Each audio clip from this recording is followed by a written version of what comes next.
Hi, this is Evelyn Lopez. Welcome to Sustainability in Your Ear, the Earth911.com podcast for the week of February 4th, 2019.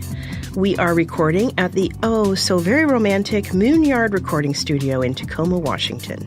A Valentine's Day treasure. Oh, it so is. And speaking of Valentine's Day, it is almost upon us. So, along with chocolate hearts and roses, we'd like to talk about some of our favorite sustainable things. In other words, we love this not. So, welcome participants. Mitch Ratcliffe, our Earth911 publisher. Mitch, where are you today? Oh, I'm working from home. Working from in Lakewood? Keeping warm. It's cooler than I would like, but not as cold as some places. Very true. And Earth911 writers Sarah Lozanova and Trey Granger. Sarah, where are you today? I am in snowy Mid-Coast, Maine. Oh, I think you mentioned, too, it's a snow day from school, so you've got all kinds of activities going on. Yeah, there's a snowman being created right now as we speak. Oh, I think that's not. And are you going to do a hot chocolate break? Oh, there you go. I was actually making split pea soup. That's probably good, too. And Trey, where are you today? I am in sunny Phoenix, Arizona. Oh, that sounds pretty good, too. All right. Well, before we get into our stories about what we love and what we love not, let's talk a little bit about the interviews that are up on the website.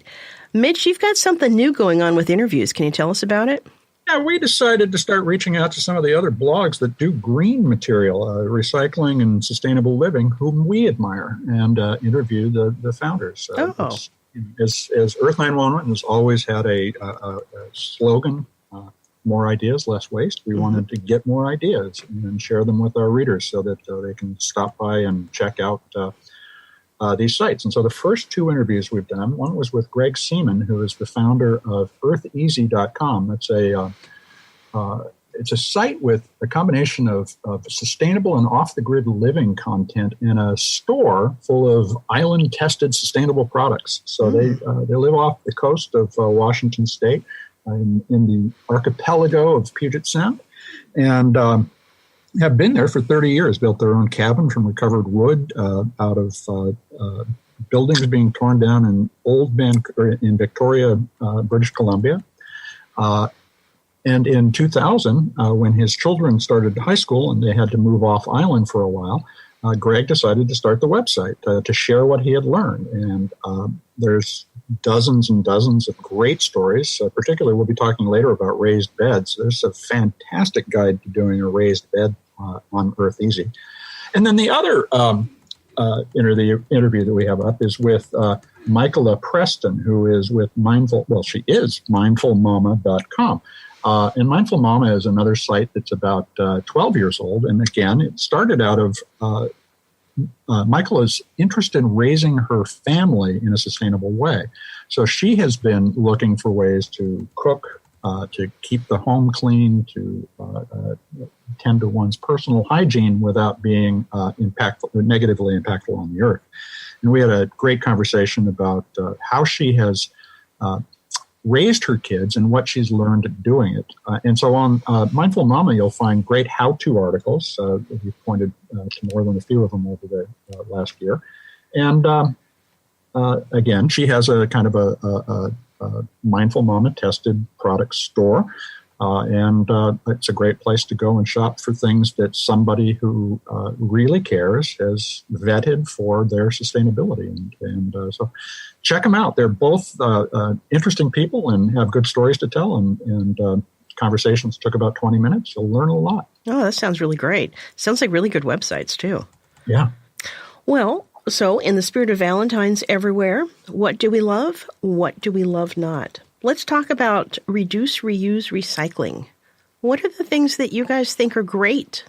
Well, one of the things that is great today is the fact that we are starting to respond to the Chinese ban on recycled materials. There are real changes going on, and more than that, discussions about real changes that I think will be impactful in the future within the U.S. recycling industry. And in fact, one of the things that we're going to be doing at the upcoming ISRI conference, the Institute for Scrap Recycling Industries, does an annual industry convention, and this year it'll be in Los Angeles is we are going to be leading, Earth911 is putting together panels on alternative ways to deal with the ocean plastics pollution problem and to reinvent recycling in municipal and local or regional settings. So we're looking forward to hosting those conversations and are recruiting participants right now to expand the minds of the recycling industry. So I'm actually confident about the future of the recycling curbside programs in the United States, but they are going to need to change. Mm-hmm.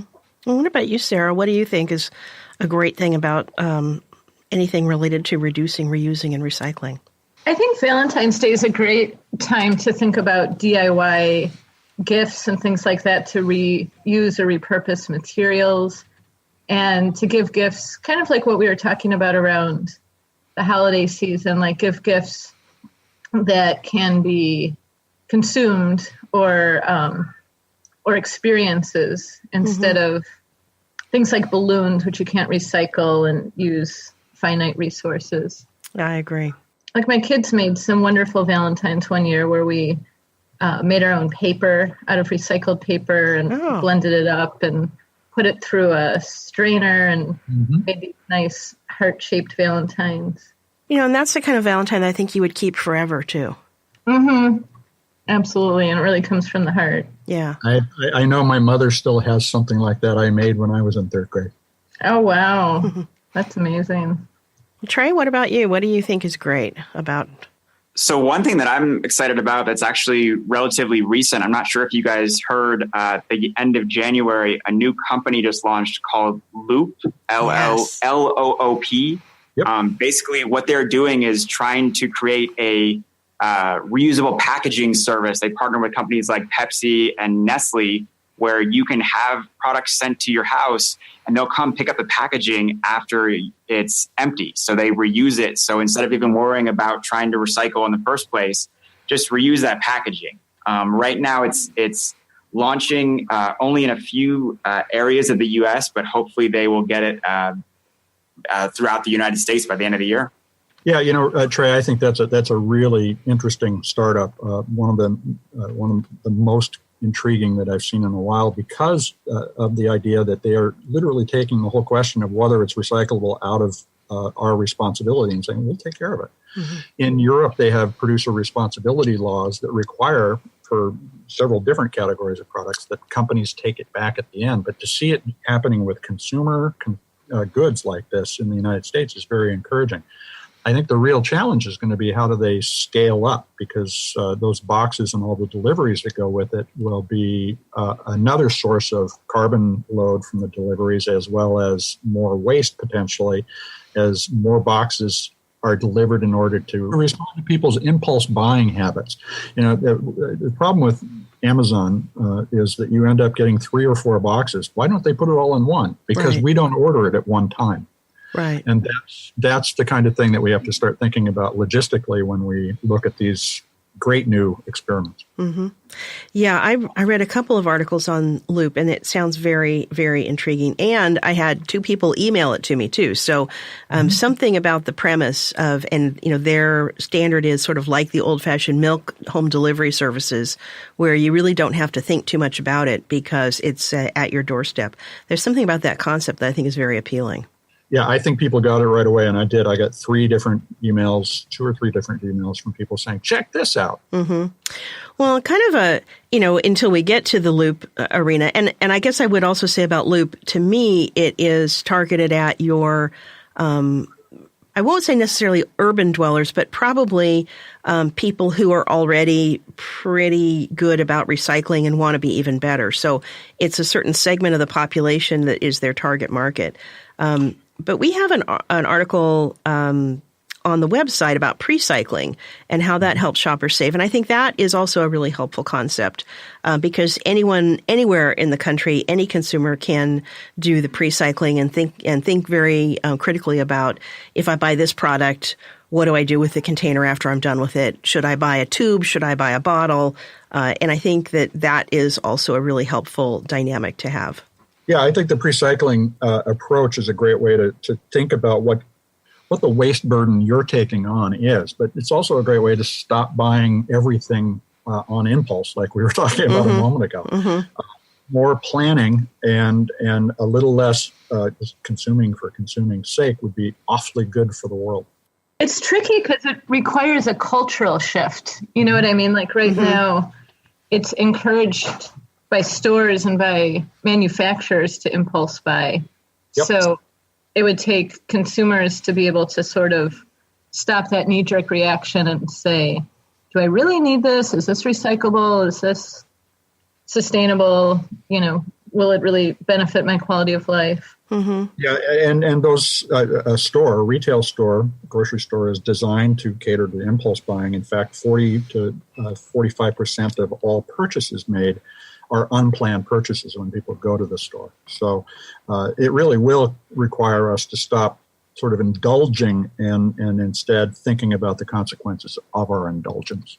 I wonder if there's a different way to get at that, because there's something satisfying in shopping. There's something that is pleasing to you, I think, psychologically in shopping. And I don't know if that's, hearkening back many, many years to hunting and gathering, but you'd have to maybe ask a psychologist or ask someone who does that type of work of, is there a way you could substitute, or is there some way we could set this up so that buying the right item at the right time would be as satisfying as the impulse find?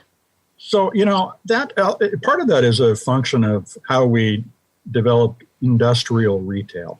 The idea that you go down to the store and shop, and then in the last 25 to 50 years, we have gone shopping as a hobby. But, what you're describing is an environment in which people are being satisfied by consumption, but they could also be satisfied by being served, curation of these products. And so in this sense, the loop approach makes a compelling counter argument to just go downtown and buy what feels good. Yeah.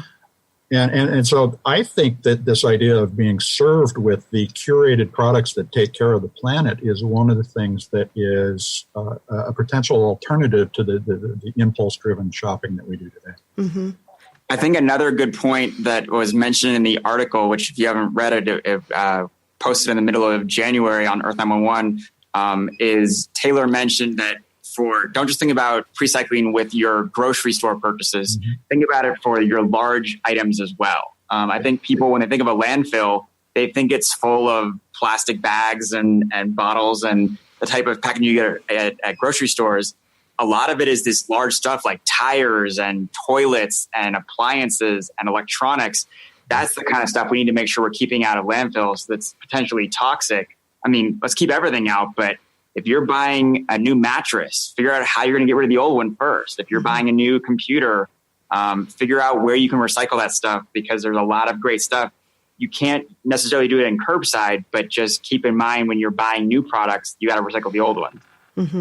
Yeah, and there was another article that was that Taylor also did this last month. One of our writers, Taylor Ratcliffe, he may be related to me. It was about DeWalt's recycling of power tool batteries. And DeWalt and the industry association they're working with have brought Stanley and Black & Decker into their, I guess it's one company, Stanley Black & Decker, into this as well, so that you're thinking about the whole life cycle of hand tools and their batteries when you're buying them. And starting, I think, within the next couple of years, we'll not necessarily be buying these things, but subscribing to them. You'll get the hand tool when you need it.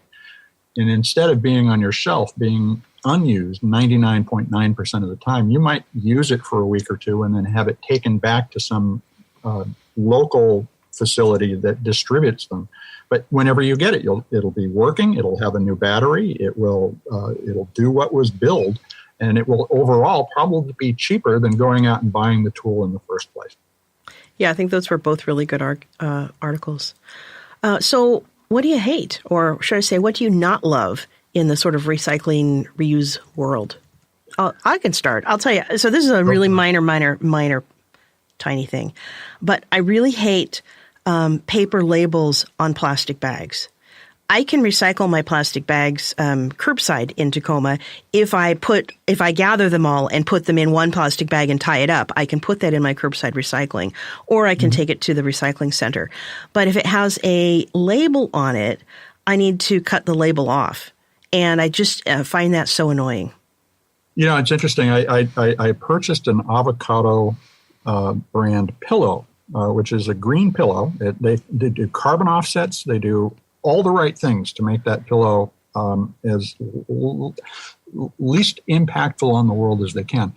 But I noticed that the wrapper that it came in the box had a paper sticker on it, just like you're describing. Mm-hmm. So in order for me to recycle it, even though it's recycled materials, recycled plastic, and recyclable plastic, I still have to go in and tear that paper tag off because it's got sticky stuff on it. Yeah. And so we don't fully think it through. Even the best companies can improve this kind of stuff. Mm-hmm.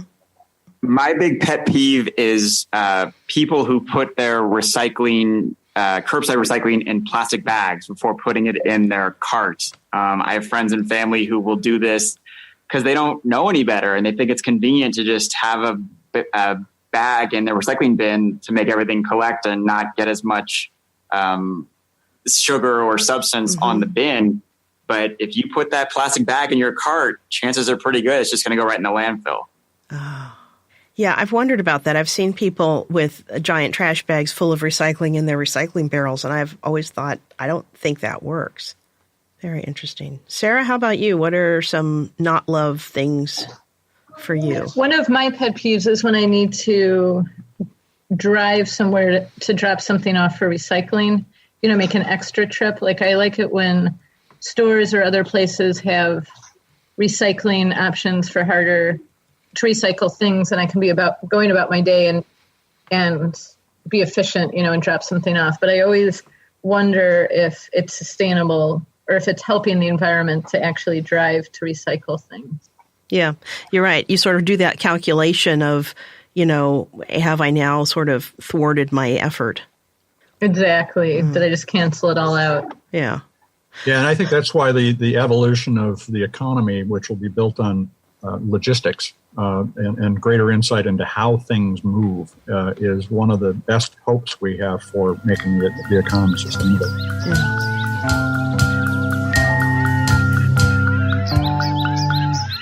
Well, what about, here's our second category, changing your personal carbon footprint. What do you love in this arena? I'll start. I think that the rising availability and falling cost of solar panels in the home is just a spectacularly good thing. And we're seeing a lot of adoption. Everybody that I talk to who is a homeowner or is in a position to think about how to get different sources of electricity is looking into it. Mm-hmm. So it's a great time for us to be working toward making that even more affordable, particularly for the least wealthy of us. Mm-hmm. I agree. Yeah, I couldn't agree more, Mitch. I've actually been working in the solar industry for about 12 years, and solar PV, solar electricity has fallen in price so much during that time. Like I installed a 1.8 kilowatt system on my home in Chicago back about 11 years ago. And for the same price, I was able to install a 5 kilowatt system on my house several years ago. So you can get a system that's maybe 3 times the capacity, for the same price, just a decade later. It's like Moore's law in computing. The cost of everything falls by, the performance increases by 100% or more, and the cost falls by half every 18 months. And we're seeing that scale come into solar now in a way that we're not used to seeing in the things that are not active computing devices around us. The big thing that I love is the growth of electric cars. I think one of the things that was lost in all the conversation last year about that GM plant closure is the fact that companies like GM and Ford, they're closing down because they're investing in electric cars, and they're going to start building, and they need to have the manufacturing and the infrastructure to produce those. I think Americans are starting to recognize that we got to get off of fossil fuels, and that transportation component of electric cars or the hybrid vehicles and for me, living in Arizona, these self-driving cars, they're tremendous. When you guys get them in your city, I definitely encourage you to use those for your ride sharing. They drive the speed limit. They automatically know the best route and will modify their route based on traffic needs. They're really green. So I definitely think they're great. Have you been in one? I have. I got to test drive one because Google was actually in Chandler, which is the next town over from me. Yeah. Google was doing all the pilot programs. So I got to test one before they even were out on the road yet. So what was it like? I mean, that is fascinating to me. This is like, the Disneyland of the future. It's basically, there's a giant camera, like a rotating camera on top of the car and then sensors throughout. And you get in and there's a computer there and you just type in where you want to go and it will navigate everything. And I was amazed in the sense that they basically said to me, because I was doing a pilot, I mean, I've ridden in them as a ride sharing, but in the pilot program, they were trying to gauge my reaction. Like, are you nervous? Every time you sense any sort of issue, let us know. And one time I said, hey, I don't know why the car jerked there. And they were like, oh, there was a pedestrian in the road. And I didn't even see it. So it's like the car is seeing stuff that I, as the driver, would not even see, which is very impressive to me. Yeah. So did you drive it in traffic? Yeah. Huh. Did it seem, I have to assume it seemed a little bit strange to be at the sort of, I'll say this the bad way, at the mercy of the driverless car, but gosh, the convenience would be amazing. The big thing that I debate whether it's going to get widespread acceptance is it drives the speed limit. And so many people are in a hurry to get to work that they want to drive 10 miles an hour over. Yeah. I don't know how you can, because it won't drive faster. You have to switch to the manual drive mode and drive yourself if you want to drive over the speed limit. So we as Americans got to get used to, spend more time in our commute to make sure we're driving safely. You know, the other thing that's happening, though, and this is a curious reaction, is people are attacking the cars. And they perceive them as a threat either to jobs or to their safety. Like physically attacking them? Physically attacking them, in some cases shooting at them. Really? Yeah. So there's a very, like we were talking about before, there's a cultural change that has to happen here for this to be widely accepted. Oh, absolutely. We are a strange people sometimes. Well, I think my big one was also solar, but also I think, Sarah, you did an article on new electric cars last year, and it was a real eye-opener that some of the Chevy cars are really getting a lot of miles to their battery charge, so that, my hesitation has always been, I don't want to have to charge up just after, making sort of one trip if I am commuting, but the capacity of the batteries changing and the prices dropping, I think, is going to really revolutionize, the electric car market as well. Yeah, I couldn't agree more. The Chevy Bolt now has a range of about 236 miles. Yeah, so it's really come a long way. That's great. So what do you not love? Mitch, let's start with you. Within carbon footprint world, what is something that is sort of a peeve or you think is not particularly working? Well, the thing that I'm wrestling with is this whole question of whether we need nuclear in this environment. And there are clean forms of nuclear fusion that are coming.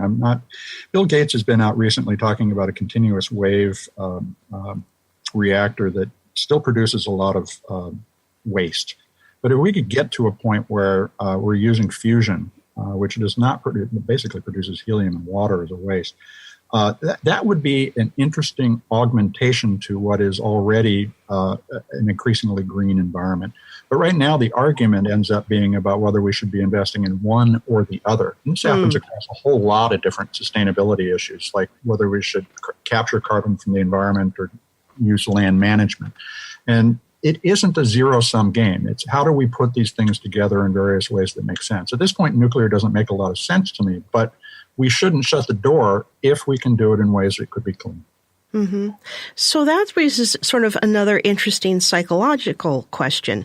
I had noticed on, I think it was a Facebook comment, it was about Washington State is looking into a statewide bag ban and plastic straw ban. ban. And somebody had commented on there of, plastic straw use is really just minuscule compared to the real problem, which is, something else about widespread plastic use. And we do have this thing of don't do that thing, do this thing instead, when they're not at all incompatible. When you could easily say, well, let's do both things or let's try both things. So I would say, I don't know that that's a pet peeve that fits in this category, but that's something that I do see a lot of and find very frustrating is the, don't do this, do that, instead of, here's another thing you could try. Well, and remember what you said about psychologists a little while. That's the struggle that we're in the midst of right now is changing the way we think about things. And none of this is set in stone. It's simply a matter of where we happen to be in history in a lot of ways. Mm-hmm. I think the whole idea of bans is tricky in general. I mean, you've seen this a lot with cities that ban plastic bags versus tax plastic bags. And it's just a whole different dynamic for the consumers who live in those areas, because to me, a ban, you're taking consumer ability to make choices out of play. It would be much easier to say, restaurants, you now have to ask them if you want a straw. And I think a lot of people wouldn't make that ask because they don't even think about it, but we'll stop passing them out unless you request it, instead of just saying, hey, you can't give these out anymore. Some people might have needs, like I have soft teeth and I can't drink ice or whatever, or have ice touch my teeth. So I would definitely approach more the tax instead of the ban idea. Yeah, I think, and again, that's an interesting policy question. I think in Washington State, and this is just purely my opinion, I think we tend to go a little heavy-handed on the making rules about you may not do this, rather than allowing some market incentives to play out of, if you give people a choice, or if you don't provide them with a straw unless they ask for them, have you pretty much solved the problem that way and you don't need to ban them. I think we have a tendency to want to make these rules that are a little more black and white. But I agree with you. I think that it might be wiser to try first to see if people will voluntarily make some changes. Well, and that dialogue about what those changes are and the value of the changes, such as I have somebody who it needs a straw because they are disabled. Absolutely. That's an accommodation that we need to make. But on the other hand, we could also do it with a paper straw. So it isn't necessarily ban straws. Right. A lot of this conversation sometimes. It could be replace the straws with something better. Or it could be, let's use the right thing for the right task, and just think about it that way. But make sure it's the sustainable choice, or the most sustainable choice. Yeah. Well, Sarah, what about you? What do you sort of not love in this category? I'm really disappointed that we haven't made more advancements with packaging, because it doesn't seem like much has really changed. Like, it's still really hard to know what plastics are recyclable, and it's kind of, I don't like having to just thoroughly decipher things in the store to try to make a reasonably responsible purchase. But I wish there were more sustainable packaging options, especially in the grocery store. I just got back from the grocery store, and I find myself often not buying hummus or things like that seem to have kind of an excessive amount of plastic packaging. Yeah. That's, Trader Joe, I love Trader Joe, but the packaging at Trader Joe is always plastic. It's their salads, some of them are very good, but they come in so much plastic, I won't buy them. Yeah, very true. My disappointment with the personal carbon footprint is I still feel there's a stigma in the U.S. about public transportation, and just the idea that if you're taking the bus or the subway or some non-car form of getting to work, you're kind of judged by society as lesser. And to me, it's unfair. And it's also disappointing seeing the quality of cleanliness on a lot of these. I try to ride the bus sometimes, and it's just, I definitely feel like I'm debasing myself in a way because it is dirty. And there are people on there who, it's unfortunate that there aren't more people who do ride public transportation. I guess is the best way to describe it. Yeah. Yeah, you're right. in my area, there's a lot of push. Well, and we're building now all of these different light rail link type things, and they're fine and they're great. But actually, buses are the most wonderfully flexible transportation means, because you can sort of, you can within a very short period of time redeploy them if you've got a shift, if a new neighborhood is built or something. But buses just don't get people excited. I don't know about that. Don't you? Interestingly, living in Tacoma, Washington, we are part of the history of the subversion of rail transit. Mm-hmm. So there's a major lawsuit in the 1940s here because essentially GM came in and bought the local street line, shut it down, and replaced it with buses. Well, that's true, and the street line was very effective. Yeah. Yeah. No, I'm just thinking today when we're looking at, making billion-dollar infrastructure or not able to do the type of transportation planning we'd like to do because it takes so much money to build these light rail systems, and we don't very often talk about the fact that maybe we could just add another fleet of buses. Yeah, and again, I'm not arguing for one or the other, but it's interesting that the assumption is that buses are simply more flexible, and it isn't necessarily the case. It's more a matter of how you plan your transportation hubbing.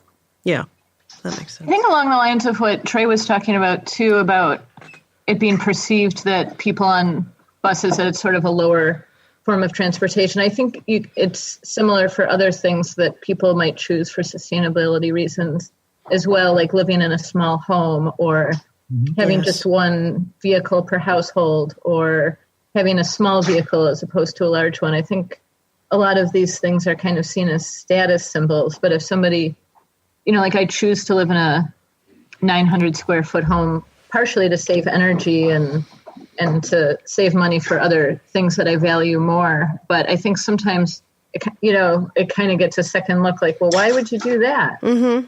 Mm-hmm. Absolutely. Yeah, I think you're perceived as sort of being quirky. That this is sort of an unusual choice to make when it's an entirely rational choice, I think. I prefer to think of it as being what's next rather than quirky. Oh, do you? Okay. It's cutting edge. Cutting edge. Well, I'm going to add one more pet peeve onto the sort of carbon footprint thing, and that is that I really do enjoy traveling, and I travel at least one big trip a year, and I really would like us to get to the point where we have some better options, not necessarily in place of airlines, but I'm looking forward to the day when the airlines have some even greater fuel economy. Maybe they are hydrogen fueled or something, because I'm not willing to give up the travel, but I wish there was a way to do it in a more climate friendly manner. Well, and that's a lot of people will avoid air travel, and for very good reasons if it's unnecessary. But we also have the benefit of being able to go and see these places and meet new people all over the world. So would we want to stop that in order to be green? I don't think so. But for instance, if we can put carbon capture in place so that we're pulling atmospheric CO2 out, it is also possible to start thinking about that as a management tool, so that if we want to support a certain level of air travel, we are going to pull so much carbon out of the atmosphere in order to offset it. We don't really have the technology to think about it that way, but it's all out there in pieces today. And so that gives me a lot of hope, even when it does frustrate me on a day-to-day basis. That's a good point.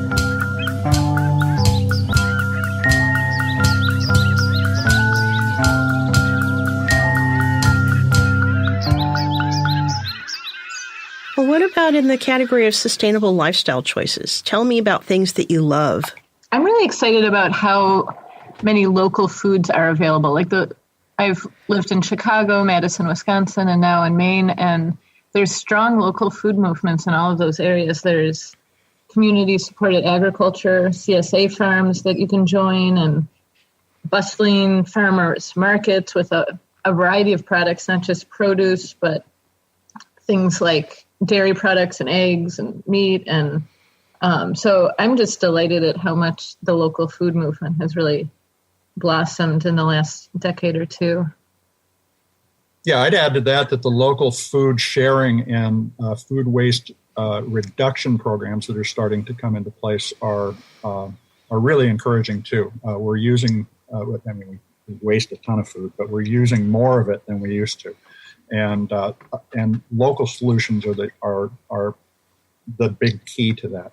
And if we think about that as a logistics system, I know I'm harping on logistics today, but that's the beginning of how we get this completely distributed, locally sourced economy in place. So all of this is pointing in the right direction. It's just we're fighting the last vestiges of people who want to maintain an 1870s to 1940s kind of lifestyle. Mm-hmm. And piggybacking on that idea, I'm a big fan right now of these meal delivery services, especially as they're starting to get more localized with their kitchens. They're able to deliver you really fresh and healthy meals with a limited amount of packaging. So it reduces your energy use at the house to cook a meal and your need to go out and buy ingredients and deal with all the packaging at the grocery store. I think it's definitely something that's here to stay. Yes. Yeah, I think those are really great, especially if you are someone who isn't really into cooking. It can be a great sort of bridge also into, you can use your own ingredients and make dinner, and it really is very good. So how many people have used DoorDash, Uber Eats, or any of the other delivery services on the show? I'm actually an Uber Eats person now. I never thought I would go for it, but it's remarkably interesting to be able to get food delivered. Yeah, I have not done that, but I've been very tempted. I have a couple of friends who drive for Uber Eats, and it's spread really rapidly. It really only rolled out about a year ago.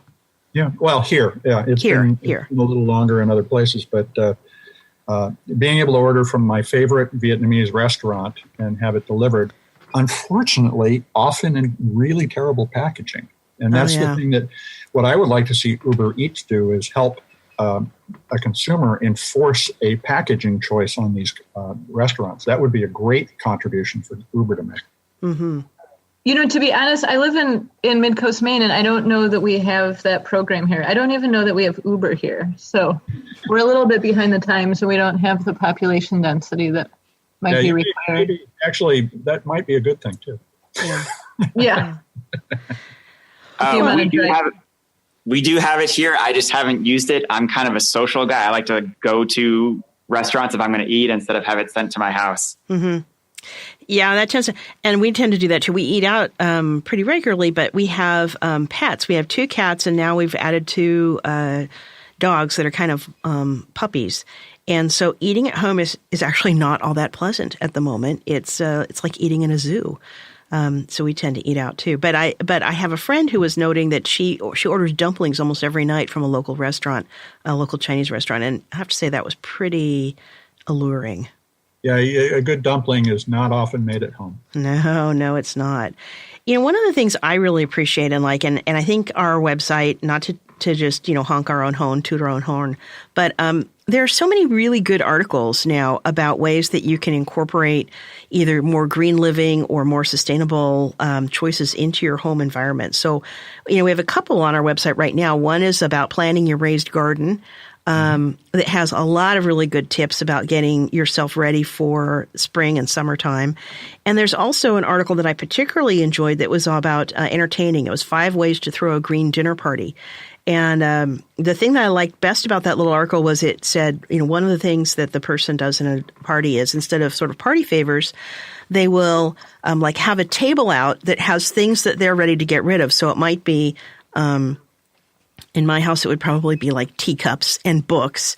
But I've had friends over before and I've had books piled up on a corner to, take into used bookstores. And I've just ended up giving books away to friends. So I love the idea of having a table that's sort of a, take away this table take away this item if you're interested. I think that would be a lot of fun. And that kind of sharing is what has, like we were talking about, the kind of weirdness of being sustainable was thought to be a uncouth practice at some point in history, and we're moving past that. It's great to see. Yeah. So what are some of your peeves or some of your things you do not love in the sustainable lifestyle category? One thing that I find disappointing is that It often becomes sort of a socioeconomic issue. Like, I think the sustainability movement is engaging certain demographics and not others. Yeah. And so, especially on a socioeconomic basis. And so I think it can almost be pretentious, sort of like, oh, look, I have this organic bamboo shirt from wherever, and yeah. And I paid $400 for it. Right.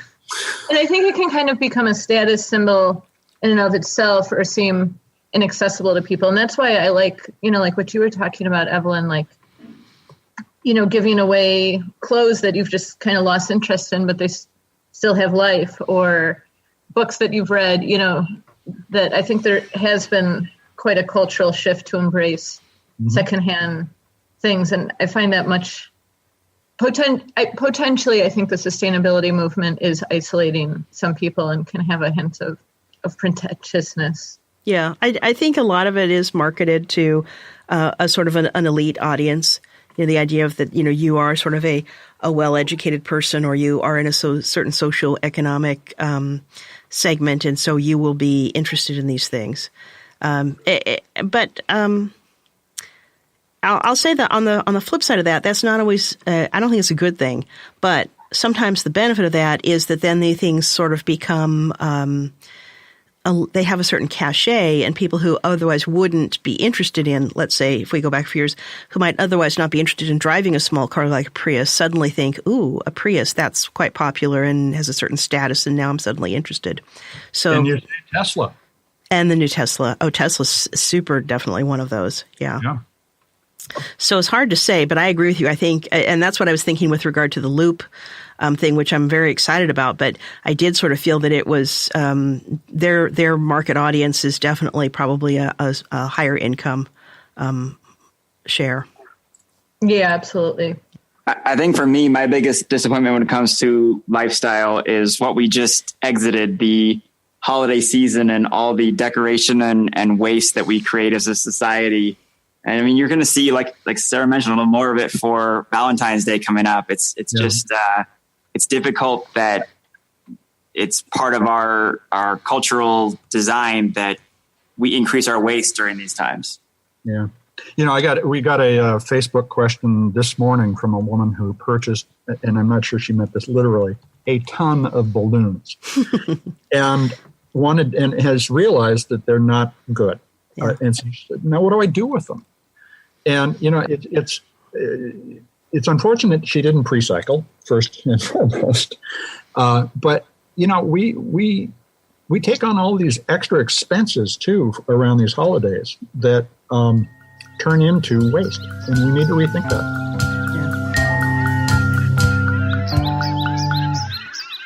Okay, well, Mitch, that's actually a really good segue into our Earthling questions. So let's look at those. The first one comes from Diana in California. And Diana asks, I think this is quite interesting. She says, are you aware of any cannabis vape pen recycling programs in California? It seems some dispensaries collect vape pens to take to the local jurisdiction's e-waste collection program. E-waste and hazardous waste operators don't know what to do with the material. Any information you have on how other local jurisdictions are dealing with this same issue will be helpful. Well, unfortunately, we don't have a whole lot of information on our site about that, and I'll certainly defer to Trey, who knows the materials better. But it is an e-waste. It's simply an e-waste we're not really fully familiar with how to deal with. And the other problem with it is it's contaminated. The cannabis or the other vape stuff creates a sticky residue on all the material. Huh. Well, you've provided a link to a website that is www.cannabisdispensarymag.com. Mm-hmm. And it has an article on the vexing issue of vape recycling. Yeah. So that may be one resource. But I'm wondering, it is e-waste, but it's also kind of makes me think a little bit of medical waste, like, insulin pumps and things like that. And where do those go? So I think the one thing to keep in mind with vape pens, and I believe this is all of them, but I don't vape, so I apologize if I'm mistaken here. you have the cartridge and then you have the battery separate, because people basically just unscrew the cartridge and then replace when they want a different flavor or what have you. The cartridge itself doesn't really have anything problematic in it. There's no electronic component. Right. The battery is where you have the electronics, and I really don't think, especially because they're lithium ion batteries, you're going to have a problem recycling those where you would recycle other rechargeable batteries. They're part of Calder Recycle's program. Well, but the thing is, the other thing that is electronic in it is the vaporizer component, which heats the oil or whatever it is up so that it vaporizes. And so it does have other qualities than a battery. But you're certainly right that part of it certainly isn't a problem. But this is one of these things where, society has raced into adopting a technology that we don't fully understand the health consequences of, as well as the recycling consequences. So we should be looking for some regulation, some discussion about how to do this. And certainly now that Atria bought Juul, the big tobacco company bought the big vape company, this seems to be something that's going to be around and creating a lot of waste for many years to come. And just think about what cigarette butts have done to the world. Yeah, good point. To answer Evelyn's other question about what to do with other medical waste, I think the primary source that consumers would have of medical waste would be what's called sharps, basically the needles you would use for injections of insulin or what have you. Many communities will accept those as part of their household hazardous waste collection programs. Definitely put them in some sort of coffee can or something so it won't have an accidental needle prick while you are bringing it to the facility, though. Okay, good point. So I actually think that's actually good information. One is that this is a developing area. Two is that there may be component parts of the vape pen that are more easily disposable, and then kind of keep talking about it and keep looking. This area, the cannabis market is expanding so amazingly quickly that things are changing all the time, and they may well come up with something. I think whoever comes up with the first effective way of dealing with these component parts is probably going to be maybe making some money. Well, and that'll be a technical solution, and technology people are investing in the cannabis industry. Yeah. So our second question comes from Jill on Facebook, and Jill asks, hi, how does someone get rid of a box of ammo? The person no longer has a gun, so they have ammo they'd like to get rid of. Well, so ammunition can be recycled, but it's not easy to recycle because you have to take it somewhere special. For instance, a police station. You could take it to a gun range, perhaps, and give it to them to use for target shooting. But if it's used, then you're really talking, so you're talking about the cartridge, which is brass or steel, and then you've got the lead slug or the steel slug, and they're not easy to put back together. So, it's a difficult thing to get rid of. You're talking about, particularly in the case of lead, a dangerous heavy metal, and you need to be careful about that. So take it to the police station, call your local gun range or maybe a local gun club and ask them if they would like a donation.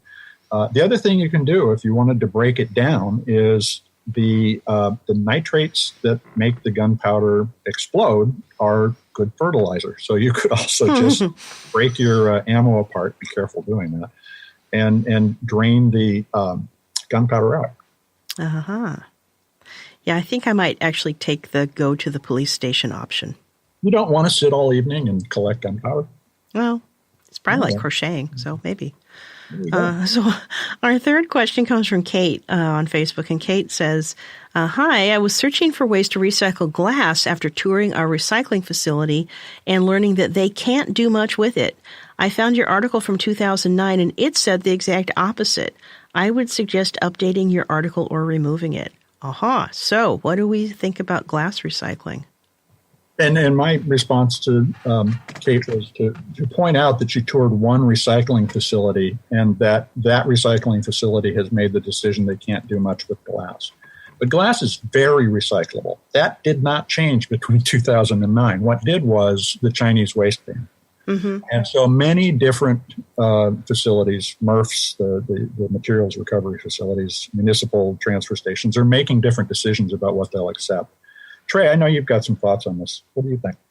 So the big thing to realize with glass is it's not very profitable in the sense that there are definitely recyclers in the United States that will accept it from municipal programs.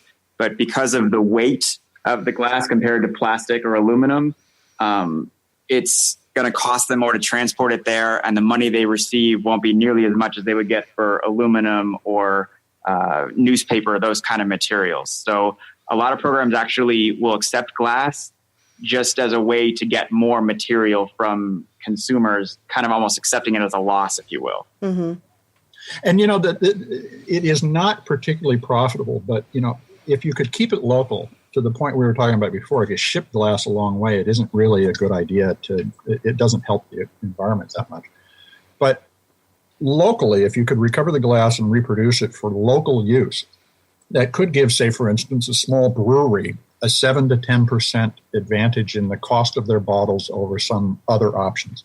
And 7 to 10% for a small business like that can be really substantive. It's a material difference. However, we don't have that infrastructure right now and don't think that way about the circular economy. Once we get there, even something that is not particularly profitable, handled the right way, could be a key to a business growth.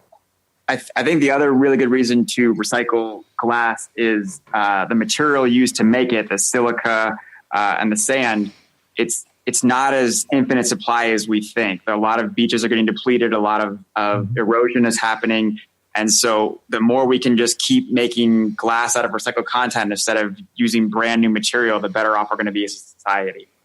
Yeah, it's interesting. One of the many controversies swirling around our current administration had to do with them giving a favorable deal to a Saudi company who wants to sell sand in the United States. Oh, interesting. Yeah, I never thought about running out of sand. Amazing. Well, any other things that we love or don't love before we wrap up today? Mitch, anything from you? This group. Oh, let's have a big hug. A big self-appreciation hug, definitely. Everyone gets sustainable flowers, local flowers, when you're buying Valentine's Day gift this year. Ah, good advice. Do not order the flowers from all over the world. They are the worst for the environment. Okay. Very good. Very good. I'm hoping for some chocolates, so we'll see. I hope they're local chocolates. I hope so, too. Okay, that's all for this episode. Best wishes for a happy Valentine's Day to everyone. As always, we appreciate you, and we love to get your suggestions and feedback. You can send email to feedback@earth911.com, and stay tuned to us on iTunes, SoundCloud, Spreaker, iHeartRadio, YouTube, and at our earth911.com website. We will see you next time. Thanks, everybody. Thanks, guys.